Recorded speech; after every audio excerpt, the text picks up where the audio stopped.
এটা অদ্ভুত অদৃশ্য শক্তিয়ে আজি কেৱল আপোনাৰ সৈতে কথা পাতিব বিচাৰে। এই সুযোগটো দ্বিতীয়বাৰ নাহিব। আপুনি এই সময়ত জীৱনৰ এটা বহুত মহত্বপূৰ্ণ ঠাইত থিয় হৈ আছে।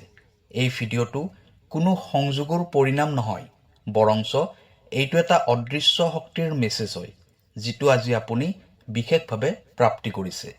এইটো সেইটোৱেই শক্তি হয়, যিটো শক্তি সদায় আপোনাৰ ওচৰে পাজৰে থাকে। কিন্তু এতিয়া সেই অদৃশ্য শক্তিয়ে প্ৰত্যক্ষভাৱে তেওঁৰ উপস্থিতি আপোনাক অনুভৱ কৰাব বিচাৰে।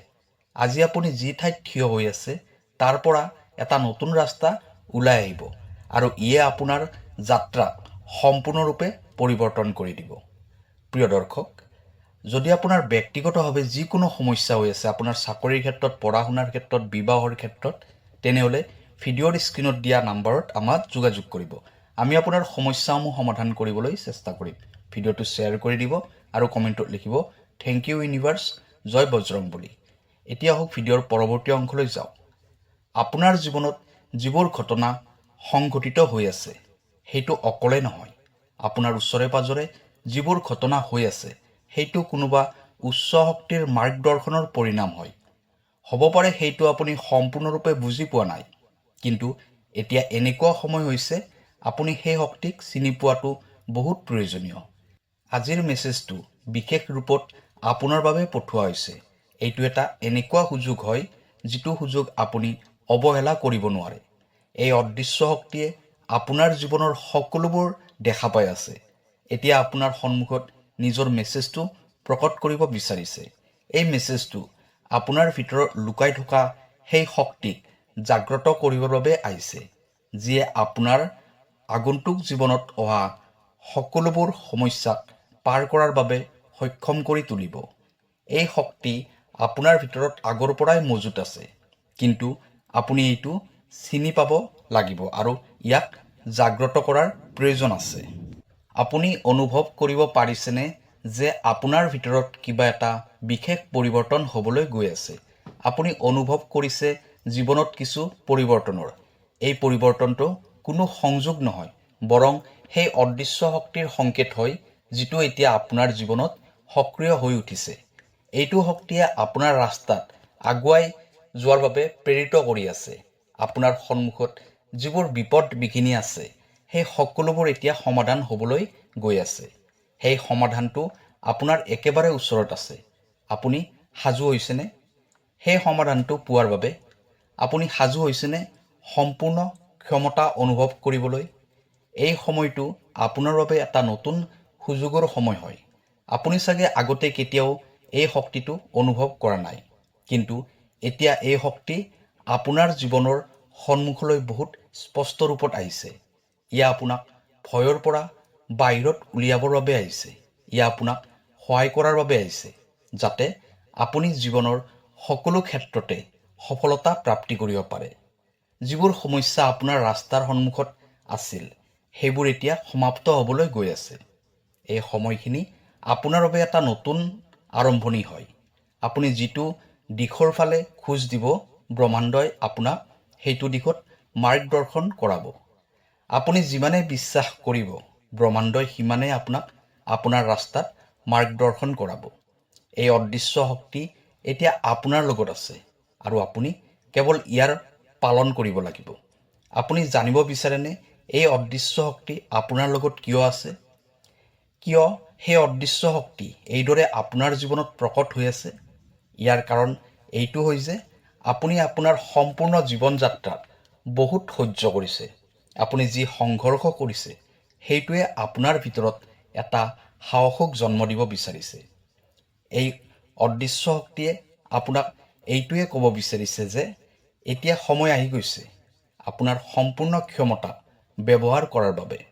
এই সময়খিনি এতিয়া আপোনাৰ সপোনবোৰক বাস্তৱ ৰূপ দিয়াৰ বাবে হয়।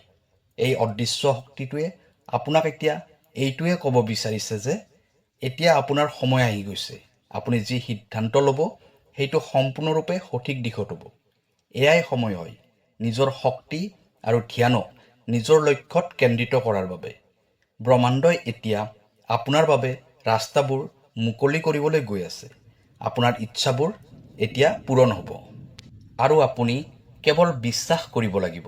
আপুনি যিটো জীৱন জীয়াই থাকিবলৈ ইচ্ছা কৰে সেইটো এতিয়া আপোনাৰ সন্মুখলৈ আহিছে। এই সময়খিনি আপোনাৰ ইচ্ছাবোৰক পূৰণ কৰাৰ বাবে হয়। আপুনি যিবোৰ বিচাৰে সেইবোৰ এতিয়া আপোনাৰ ওচৰলৈ আহিব। কিন্তু আপুনি আপোনাৰ ভিতৰত বিশ্বাস ৰাখিব লাগিব। আপুনি এইটো বুজি পাব লাগিব যে এই শক্তি আপোনাৰ লগত আছে। সেই শক্তিয়ে আপোনাক আপোনাৰ লক্ষ্যত উপনীত কৰাৰ বাবে সম্পূৰ্ণ সমৰ্থ হয়। এতিয়া আপুনি সেই অদৃশ্য শক্তিৰ সংকেতবোৰক বুজি পোৱাৰ প্ৰয়োজন আছে। যদি আপুনি ধ্যান দিয়ে তেনেহ'লে বহুত বস্তু আপোনাৰ স্পষ্ট হৈ যাব। এই সংকেত আপোনাৰ জীৱনৰ সকলো ক্ষেত্ৰতে থাকিব। সেই সংকেত আপোনাৰ হৃদয়ৰ বিশ্বাসবোৰক জগাবৰ বাবে আহিব। যেতিয়া আপুনি এই সংকেতবোৰ বুজিবলৈ সক্ষম হ'ব তেতিয়া আপুনি দেখিব যে আপোনাৰ পৃথিৱীখন পৰিৱৰ্তন হৈ যাবলৈ ধৰিছে। মনত ৰাখিব, এই সুযোগটো দ্বিতীয়বাৰ আৰু নাহে। এই সময়টো আপোনাৰ বাবে আহিছে। আৰু যদি আপুনি এইটো স্বীকাৰ কৰি লয় তেনেহ'লে আপোনাৰ জীৱনত এটা ডাঙৰ পৰিৱৰ্তন হোৱাৰ অনুভৱ কৰিব। এই পৰিৱৰ্তনটো কেৱল আপোনাৰ বাবেই নহয়, আপোনাৰ ওচৰে পাজৰে থকা মানুহৰ বাবেও হ'ব। আপুনি আপোনাৰ হৃদয় আৰু মন সম্পূৰ্ণৰূপে খুলি ৰখাৰ প্ৰয়োজন হ'ব। যেতিয়া আপুনি এইটো স্বীকাৰ কৰি ল'ব তেতিয়া এই শক্তিটোৱে আপোনাৰ ভিতৰত এটা নতুন শক্তিৰ সঞ্চাৰ কৰিব। আপুনি দেখিব যে আপোনাৰ ওচৰত এতিয়া সেই শক্তি আছে যিয়ে যিকোনো বাধাকে পাৰ কৰিবলৈ সক্ষম হ'ব। আপুনি এই শক্তিটোক অনুসৰণ কৰিলে আপোনাৰ জীৱনত এনেকুৱা কিছুমান সুযোগ আহিব যিবোৰ সুযোগৰ কথা আপুনি কেতিয়াও ভবাই নাছিল। এই শক্তিটোৱে আপোনাৰ আত্মবিশ্বাস বৃদ্ধি কৰিব আৰু আপুনি জীৱনৰ সকলো ক্ষেত্ৰতে সফলতাৰ ফালে আগুৱাই যাব পাৰিব। আপোনাৰ যাত্ৰা এতিয়া এটা নতুন দিশৰ ফালে গতি কৰিব আৰু এই পৰিৱৰ্তন স্থায়ী হ'ব। এই মেছেজটোক অৱহেলা নকৰিব। এইটো আপোনাৰ জীৱনৰ সেইটো লক্ষ্য হয় যিটো আপুনি বহুত বছৰৰ পৰা বিচাৰি আছিল। এই সুযোগটো আপোনাৰ সপোনবোৰক সম্পূৰ্ণ কৰাৰ বাবে দিয়া হ'ব। এইটো বুজি লওক আৰু নিজৰ কৰি লওক আৰু নিজৰ জীৱনটোক সফলতাৰ উচ্চ শিখৰলৈ লৈ যাবলৈ ইয়াৰ পালন কৰক। আপুনি এতিয়ালৈ যিবোৰ সংঘৰ্ষ কৰিছে সেইটো আপোনাৰ বাবে এটা পৰীক্ষা আছিল, কিন্তু এতিয়া সেইটো সমাপ্ত হ'বলৈ গৈ আছে। আপুনি যি গভীৰ চিন্তা আৰু সমস্যাত পৰিছিল সেইটোৱে আপোনাক এটা নতুন শক্তি দি গৈছে। যিবোৰ দুখ বেদনা আপুনি অনুভৱ কৰি আছিল সেইবোৰে আপোনাক মজবুত কৰি তুলিছে। এতিয়া সময় আহি গৈছে আপুনি সফলতাৰ উচ্চ শিখৰ গৈ পোৱাৰ।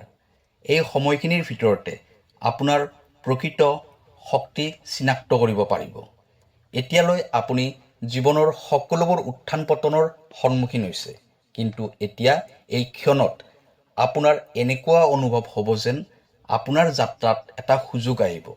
আপোনাৰ জীৱন এটা নতুন অধ্যায়ত প্ৰৱেশ কৰিবলৈ গৈ আছে। এতিয়া আপোনাৰ সন্মুখত সেইটো সুযোগ আহিব যিটো সুযোগ আপুনি কেতিয়াও পোৱা নাছিল। আপুনি যিবোৰ হেৰুৱাইছে সেই সকলোবোৰ আপুনি ঘূৰাই পাব। সেই বস্তুবোৰ যিবোৰ বস্তুৰ কথা আপুনি কেতিয়াও সপোনতো ভবা নাছিল। এই সময়ত আপুনি পুৰণি ভয় আৰু চিন্তাবোৰক ত্যাগ কৰি সম্পূৰ্ণ শক্তিৰে আগুৱাই যাব পাৰিব। আপুনি যিবোৰ ভুল কৰিছে সেই ভুলবোৰ আপোনাৰ যাত্ৰাৰ অংশ হ'বলৈ গৈ আছে। আপুনি যি সংঘৰ্ষ কৰিছে ব্ৰহ্মাণ্ডই আপোনাক এই সময়ৰ বাবে প্ৰস্তুত কৰি উলিয়াইছে। এই সময়টো আপোনাৰ বাবে পূৰ্ণ পৰিৱৰ্তনৰ সময় হ'ব। আপুনি এই পৰিৱৰ্তনটো স্বীকাৰ কৰি লওক, কাৰণ ইয়ে আপোনাক সেই উচ্চ শিখৰলৈ লৈ যাব য'ত আপুনি কেতিয়াও গৈ পোৱা নাই। এই অদৃশ্য শক্তি সদায় আপোনাৰ লগত থাকিব, এইটো কথা সদায় মনত ৰাখিব। সেই অদৃশ্য শক্তিয়ে আপোনাক এটা গভীৰ জ্ঞান আৰু ভিতৰৰ পৰা শক্তি দি আছে।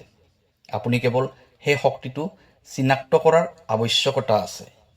যেতিয়াই আপুনি এইটো বুজি পাব আপোনাৰ জীৱন পৰিৱৰ্তন হৈ যাব।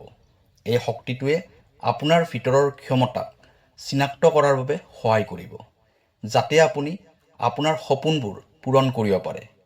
আপোনাৰ ভিতৰত এটা অদ্বিতীয় শক্তি আছে যিয়ে আপোনাৰ সকলোবোৰ সমস্যাৰ সমাধান জানে। এতিয়া সেই শক্তি জাগ্ৰত হৈ গৈছে। এইটো আপোনাৰ আত্মাৰ গভীৰ চিঞৰ হয়, যিয়ে আপোনাক আপোনাৰ ৰাস্তাত আগুৱাই যাবলৈ প্ৰেৰিত কৰি আছে। যেতিয়া আপুনি এইটো বুজি লৈ নিজৰ কৰি ল'ব তেতিয়া দেখিব যে আপোনাৰ জীৱনত কি কি পৰিৱৰ্তন হ'ব। এতিয়া আপোনাৰ বাবে যিকোনো বাধাই ডাঙৰ নহ'ব। যিবোৰ আপুনি ভাবিছিল যে এইটো কেতিয়াও সম্ভৱ নহয়, এতিয়া সেইটো সম্ভৱ হৈ যাব। এই সময়খিনিত আপুনি নিজৰ সমস্ত ক্ষমতাক অনুভৱ কৰিব পাৰিব। যেতিয়া আপুনি এই অদৃশ্য শক্তিৰ সংকেতবোৰক বুজি পাব, তেতিয়া আপোনাৰ এনেকুৱা অনুভৱ হ'ব যেন আপোনাৰ জীৱন সম্পূৰ্ণৰূপে পৰিৱৰ্তন হৈ গৈছে। আপোনাৰ ৰাস্তাত কোনো বাধা নাথাকিব আৰু আপোনাৰ প্ৰতিটো খোজ সফলতাৰ দিশত আগুৱাই যাব। এই সময়টো আপোনাৰ বাবে হয় আৰু এই পৰিৱৰ্তনটো আপোনাৰ একেবাৰে ওচৰত আছে। আপোনাৰ জীৱনটোক আকৌ নতুনকৈ ৰূপ দিব লাগিব। সেই পৰিৱৰ্তনটো আপোনাৰ একেবাৰে ভিতৰত লুকাই আছে।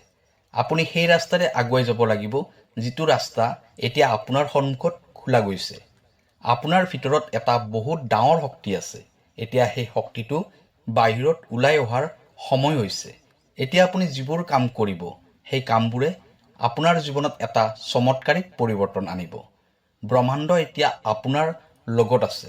আপুনি যিমানেই বিশ্বাস কৰিব, সিমানেই এই শক্তিয়ে আপোনাক সহায় কৰিব। এতিয়া সময় আহি গৈছে যে আপুনি আপোনাৰ সম্পূৰ্ণ শক্তিৰ অনুভৱ কৰিব।